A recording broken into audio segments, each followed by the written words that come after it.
చూసారా? చంద్రబాబు గారు మీరు చూసారా? ఏమిటండి ఇతను ఎలా మాట్లాడతాడో, ఎందుకు సహిస్తున్నారు మీరు అని చెప్పి పదే పదే మా గౌరవ ముఖ్యమంత్రి వర్యుల్ని వీళ్ళు ఏదో తింగర ప్రయత్నాలు చేస్తూ రాజ్యాంగానికి వ్యతిరేకంగా, అరే జోకర్స్, రాజ్యాంగానికి వ్యతిరేకంగా మాట్లాడటం నేరం, రాజ్యాంగానికి అనుగుణంగా మాట్లాడటం న్యాయం. నేను చెప్పింది ఎవరైనా సరే రాజ్యాంగాన్ని అనుసరించాలి అని చెప్తున్నాను. కనుక ముఖ్యమంత్రి గారు రాజ్యాంగానికి మద్దతు ఇచ్చేవారిని మద్దతే ఇస్తారు తప్ప మీరు అనుకున్నట్టు ఏం జరగదమ్మా, అది అవ్వదమ్మా. అది తెలుసుకొని మంచిది, అది తెలుసుకుంటే బాగుంటుంది. మొన్న రావులపాలెంలో దళిత క్రైస్తవులు అని 1000 మందో 2000 మందో ఉంటారు. బాగానే పోగేశారు. వాళ్ళు తీవ్రమైన నినాదాలు చేసి జై భీమ్ అని అంటూ 1950 ప్రెసిడెన్షియల్ ఆర్డర్ రద్దు చేయాలి, అలాగే ఈ సుప్రీంకోర్టు తీర్పు రద్దు చేయాలి. అరే అసలు మీకు అసలు చిప్పు దొబ్బిందా? సుప్రీంకోర్టు తీర్పు రద్దు చేయడం ఏంట్రా బాబు? ఏం మాట్లాడుతున్నారు మీరు? 1950 ఆర్డర్ని రద్దు చేయాలా? రాజ్యాంగంలోనే ఉంది. 1935 బ్రిటిష్ పరిపాలనలో ఇండియన్ యాక్ట్ ఆఫ్ 1935 మోరార్లెస్ మనం మాట్లాడుకునే మన రాజ్యాంగం 30% ఇండియన్ యాక్ట్ ఆఫ్ 1935. దానికి కొన్ని ఎడిషన్లు, 300 మంది సభ్యులు, మరొక కమిటీని అంబేద్కర్ గారు హెడ్ చేశారు. మరి ఆయనే అసలు అంబేద్కర్ గారికి క్రిస్టియానిటీకి సంబంధం లేదు, ఆయన బుద్ధిజం తీసుకున్నారు. I would never be a Christian. పాశ్చాత్య మతాలని నేను అంగీకరించను అని చెప్పి అంబేద్కర్ గారు అన్నారు. ఆయన రాజ్యాంగంలోనే ఈ రిజర్వేషన్స్ గురించి ఇలాగా క్రిస్టియానిటీ తీసుకుంటే ఇది చెల్లదు అన్నారు. ఐరనీ ఏంటంటే ఆయన ఏదైతే చెప్పారో దానికి వ్యతిరేకంగా ఆయన తీసుకున్న మతానికి సంబంధం లేదు. ఆయన ఎడిట్ చేసిన రాజ్యాంగం, ఆయన పొందుపరిచిన అంశాలు, ఎందుకంటే ఎడిటింగ్లో ఏది ఉంచాలి ఏం తీయాలి అనేది ఆయన చేసింది. ఆయన ఎడిట్ చేసిన డ్రాఫ్టింగ్ కమిటీలో ఉంచిన దాన్ని రద్దు చేయాలి అంటూ జై భీమ్ అంటాం అసలు చాలా ఆశ్చర్యం అనిపించింది. మరి దీని మీద మీ అభిప్రాయం ఏంటి? జై భీమ్ అంటున్నారు, ఆయన రాజ్యాంగం రద్దు చేయాలంటున్నారు. అంటే సవరణ అనేది సుప్రీంకోర్టు ఇచ్చింది అనేది క్లియర్గా ఇచ్చింది, కానీ వీళ్ళు ఎలా చేయడంలో గవర్నమెంట్ నుంచి ఏమన్నా వాళ్ళు వస్తారని ఆశిస్తున్నారంటారు. ఆంధ్రప్రదేశ్ రాష్ట్ర గవర్నమెంట్ ఏమన్నా ఆంధ్రప్రదేశ్ రాష్ట్ర ప్రభుత్వానికి పార్లమెంట్లో చేసిన చట్టానికి ఎటువంటి సంబంధం లేదు. అసెంబ్లీలో మేము చేసిన చట్టాన్ని బెజవాడ మున్సిపాలిటీలో మీటింగ్ పెట్టి రద్దు చేయగలరా? చేయగలరా? మరి ఇది అంతే. పార్లమెంట్ చేసిన చట్టాన్ని పార్లమెంటే దాన్ని సవరించగలదు. అన్ని చట్టాలు కూడా చట్ట సవరణ పెట్టినంత మాత్రాన, రాజ్యాంగ సవరణ పెట్టినంత మాత్రాన అయిపోతుందని కూడా లేదు. మొన్ననే మనం చూసాం. దానికి రాజ్యాంగ సవరణ అంటే 2/3 మెజారిటీ కావాలి. సో ఇదేమి ఎవరో ఒకళ్ళు గతంలో జగన్మోహన్ రెడ్డి గారు ఇలాగా దళిత క్రైస్తవులకి రిజర్వేషన్లు ఇవ్వాలి అని అన్నంత మాత్రాన ఇక్కడ ఫండమెంటల్ పాయింట్ మరి చాలామంది ప్రజలకు అర్థమైంది. మరి కొద్దిమంది అర్థమైనా కూడా అర్థం అన్నట్టు నటిస్తున్నారు. ఎన్నోసార్లు చెప్పా, మళ్ళీ చెప్తున్నా, కులము లేని ఒక గొప్ప మతం క్రైస్తవం. అటువంటి కులం లేని మతంలోకి ఈ కుల వ్యవస్థకి నాకు సరిపడటం లేదు అని చెప్పి అందులోకి వెళ్ళి మళ్ళీ నా కులం నాకు కావాల్సిందే, నా కులంలో ఉన్న బెనిఫిట్ నాకు ఇవ్వాల్సిందే. అరే ఆ బెనిఫిట్ ఈ కులంలోనే ఉంటే వస్తుంది, ఈ మతంలోనే ఉంటేనే నీ కులం నీకు ఉంటుంది, అక్కడ ఉండదు అని చెప్పిన తర్వాత అక్కడికి వెళ్ళిపోయి ఎవరో వ్యక్తిగత స్వార్థంతోనో ఎవరో మీ మనసును మాయ చేసి అక్కడికి తీసుకెళ్ళి మీరు సంపాదించిన డబ్బులో దశం భాగం అని అంటూ ఆ 10% కాకుండా 20-25% కూడా మరి వాళ్ళు మీ దగ్గర దోచుకుంటూ ఉంటే మరి మీరు ఆ దోపిడీదారులు మరి చాలామంది ఎవరైతే ప్రధాన దోపిడీదారులు ఉన్నారో వారు మీ కులానికి చెందినవారు కాదు. అది ఒక వ్యాపారం మోడల్లో వాళ్ళు వచ్చారు. ఎందుకంటే వాళ్ళకి ఎటువంటి సర్టిఫికెట్లు రద్దు గొడవ లేదు కాబట్టి మీ వీక్నెస్తో మీ డబ్బుల కోసం మీకుండే ఉద్యోగ అవకాశాలని, మీకుండే విద్యా అవకాశాలని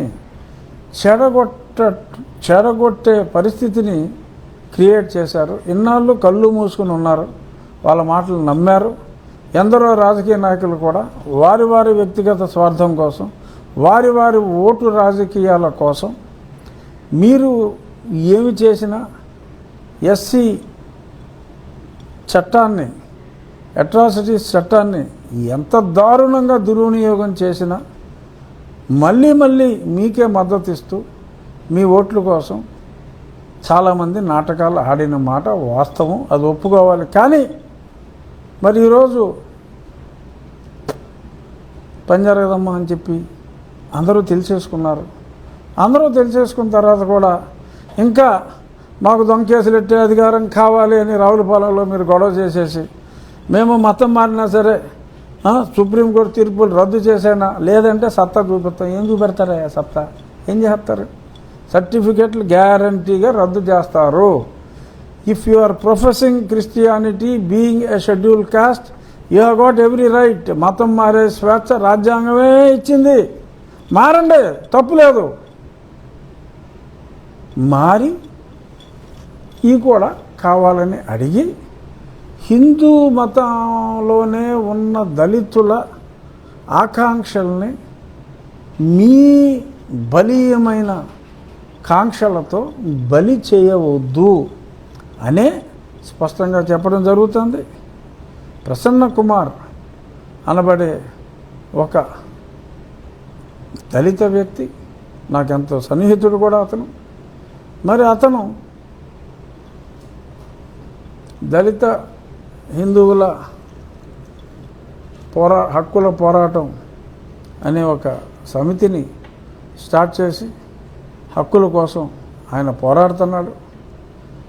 మరి ఆయన ఎవరైతే ఎస్సీ సర్టిఫికెట్లతో పాస్టర్స్ ఉన్నారో, ఎస్సీ సర్టిఫికెట్స్తో రైట్ టు ఇన్ఫర్మేషన్లో ఇన్ఫర్మేషన్ కనుక్కున్నాడు. ఖచ్చితంగా నాకున్న సమాచారం బహుశా రేపు ఎల్లుండో ఆయనే చెప్పాడు నాకు, ఇలా నేను కేసు వేస్తున్నాను అని. అది ఏదైనా ఉంటే మీరు అది మీ ఇష్టం, నాకు చెప్పొద్దు. ఎందుకంటే నేను ఇటువంటి వాటికి దూరంగా ఉంటానని చెప్పడం జరిగింది. కానీ అక్కడ ఒక దళితునిగా వారికి చెందవలసిన హక్కులు మరి అర్హత లేని మతం మారిన వ్యక్తులు కొట్టేస్తూ ఉంటే మరి ఆయన వారి హక్కుల కోసం పోరాడుతున్నాడు. అలా చైతన్యం ఇప్పుడు వచ్చింది. మరి పాస్టర్లోనే అంటే మొన్న ఆ తాటి ఆనంద్ కూడా అంతే కదా, పాస్టర్ ఎస్సీ కేసు పెట్టే మొత్తం అంతా దొరికేశాడు ఆయన. సో అలా పాస్టర్లోనే అతను చెప్పిన సమాచారం మేరకు నాకు 60% నుంచి 70% వరకు ఇప్పుడున్న ఈ చర్చ్ పాస్టర్లో ఎస్సీ సర్టిఫికేట్స్తో ఉన్నారన్నట్టుగా, అతను న్యాయ పోరాటానికి సిద్ధమవుతున్నట్టుగా తెలిసింది. వేసుకోండి, రావులపాలెం కాకపోతే ఇంకేదో ఊర్లో, ఇంకో పాలెంలో, ఇంకో పురంలో వేసుకోండి. న్యాయస్థానాలనే రద్దు చేయాలని చెప్పి అడగండి, మీ ఇష్టం. ఆలోచించుకోండి. నలుగురు కుమారుల మాటలు విని మీ బంగారు భవిష్యత్తుని పాడు చేసుకుంటారా? ఏం చేయాలనేది అది మీ ఇష్టం. ఇలా ఎంతమంది కుమారులు వచ్చి అసలు మా ఆకివీడులో గుడి, మా ఆకివీడు ప్రజాప్రతినిధులు అందరూ ఓవర్వెల్మింగ్గా మద్దతు ఇచ్చారు. ఎక్కడ చింతలపూడి కుమారు, రాజమండ్రి కుమారు, తిరుపతి కుమారు, ఇంకో కుమారు ఎక్కడ బెజవాడ కుమారా? బెజవాడ కుమార్ ఎవరు? జడ బెజవాడ, బెజవాడ, మంగళగిరి, తాడికొండ కుమారు. వీళ్ళందరికీ ఏంటి సంబంధం అనేది నాకు అర్థం కావట్లా. మీ దేవుణ్ణి మీరు పూజించుకోండి. నాకులాగానే జడా శ్రావణ్ గారు చెప్పినట్టు చక్కగా అనుమతి తీసుకోండి, ఓ మంచి చర్చి కట్టుకోండి, పూజించండి. మేము మా ఊళ్ళో గుడి కట్టుకుంటున్నాం, రాములవారిని పూజించుకుంటాం. మీ నలుగురు కలిపి 4 ఊర్లలో కట్టుకోండి. నాకులాగానే లోకల్ బాడీ అప్రూవల్ తీసుకోండి, ఆ కలెక్టర్ గారి అప్రూవల్ తీసుకోండి, పూజించుకోండి, తప్పులేదు. అంతేగాని మాకు వీడోళ్ళు వాళ్ళు గుడి కట్టుకోవాలనుకుంటే నలుగురు మద్దతుతో కూడా తీసుకుని వాళ్ళు గుడి కడదాం అనుకుంటే ఇలా కడతానికి వీల్లేదు, ఎలా కడతారో చూస్తాను అని చెప్పి తింగరగా మాట్లాడేయటం. 13 మంది ఇప్పుడున్న వైసీపీ కార్యకర్తలు మీరు బెదిరించి, కార్యకర్తల కౌన్సిలర్స్ ని బెదిరించి ఈ కౌన్సిల్లో తీర్మానం చేశారని ఆరోపణ ఉంది సార్. ఇది కూడా నీలే నవ్వుతారండి వాళ్ళు. ప్రజాప్రతినిధులు, పైగా వైఎస్ఆర్ కాంగ్రెస్ పార్టీకి చెందిన ప్రజాప్రతినిధుల్ని ఎవరైనా బెదిరించగలరా? వారంతట వారు. ఇన్ఫ్యాక్ట్ ఒక ఆయన అయితే నాకు తెలిసింది, ఆయన మెడ్రాసులో ఉన్నా కూడా, అనారోగ్యంగా ఉన్నా కూడా, నా రాముడికి మందిర నిర్మాణంలో నేను ఉండాలి, మెజారిటీ ఉన్నప్పటికీ కూడా నా మద్దతు కూడా తెలియచేయాలి అని చెప్పి వారు వచ్చి మద్దతు ఇవ్వడం జరిగింది. ఇది శ్రీరాముని ఆలయం కోసం వారంతట వారు మనస్ఫూర్తిగా, మనస్సాక్షిగా తీసుకున్న నిర్ణయం. అసలు గుడి కట్టాలరా బాబు అని చెప్పిందే సాక్షి కదా. సాక్షి వైఎస్ఆర్ కాంగ్రెస్ వేరు కాదుగా, ఎంతో కొంత ఉందిగా లింకు. అసలు సాక్షిలోనే రామానికి దిక్కెవరంటే మరి సాక్షిలో రాసిన దానికి కూడా స్పందించి వారు మద్దతు ఇవ్వరా? దానికి నేను అసలు వేరే పార్టీ వాళ్ళని బెదిరించగలనా? నెంబర్ 1. బెదిరిస్తే ప్రజాప్రతినిధులు భయపడతారా? నెంబర్ 2. సో వారంతట వారు రాముని మీద ప్రేమతో, సమాజంలో సెక్యులరిజం మీద ఉన్న గౌరవంతో చక్కగా వారి సంపూర్ణ మద్దతు ఇచ్చారు తప్ప ఎక్కడ ఎటువంటి కనీస ప్రెషర్ కూడా అవకాశమే లేదు. ఇది నేను భగవంతుని సాక్షిగా చెప్తున్నా. నేను ఎవరిని కూడా ఎటువంటి ప్రలోభానికి గురి చేయలేదు. మనస్ఫూర్తిగా ఆ శ్రీరాముని ఆలయ నిర్మాణానికి ఈరోజు మున్సిపాలిటీ అప్రూవల్, ఆ శ్రీరాముని మీద గౌరవాభిమానాలు, భక్తి ప్రపత్తులు ఉన్నవారు అందరూ కలిసి మద్దతు ఇచ్చారు. ఇక మొన్న నర్సాపూర్లో మన గొడవలు ఇలా జరిగి ఈ టైంలోనే 2,27,00,000 క్యాష్ గంటా జాన్ ఇంట్లో దొరికింది. మరి ఆ మధ్యనే బౌద్ధమా క్రైస్తవమా తెలియని ఒక ప్రముఖ సంఘ సంస్కర్త నీలి కుమారులో ఒకడైన ప్రముఖ నీలి కుమారుడు వెళ్ళినప్పుడు కూడా అక్కడ ఉన్న క్రిస్టియన్స్ అందరూ కూడా, ఆయన బుద్ధిస్ట్ అట, కానీ ఆయన కలిసిన వాళ్ళు బుద్ధిస్ట్ ఎవరు లేడు అక్కడ. మొత్తం అంతా ఇదిగో ఈ ఇస్మాయిల్, రాజేష్ ఖన్నా మన జైలుకి వెళ్ళిన వాళ్ళు, అక్కడ గొడవలు చేసిన వాళ్ళు, అక్కడ గొడవలు కారణం వీళ్ళు. రాజేష్ ఖన్నా, ఇదిగో ఈ బ్యాచ్, అక్కడ ఈ క్రిస్టియన్ బ్యాచ్ ఈయన ఉన్నారు కదా, వీళ్ళందరూ కూడా మరి అక్కడ కలిసి మాట్లాడుకోవటం జరిగింది.